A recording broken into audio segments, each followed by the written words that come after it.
ஆடு நனஞ்சா போனாயி அழுது அந்த கதைதான் ஐயாவின் மனது.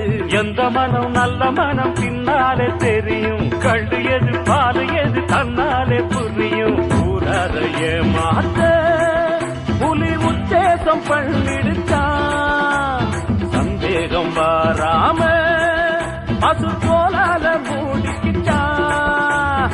தன்னிடத்திலே தவறு உள்ளவங்க தான் சிலர் நல்லவங்களை பழிச்சுதான் பொழப்பு நடத்தணும். நம்ம முதலாளி நல்ல முதலாளி, வெள்ளை மனம் உள்ள குணம் உள்ள முதலாளி. நம்ம முதலாளி நல்ல முதலாளி, வெள்ளை மனம் உள்ள குணம் உள்ள முதலாளி.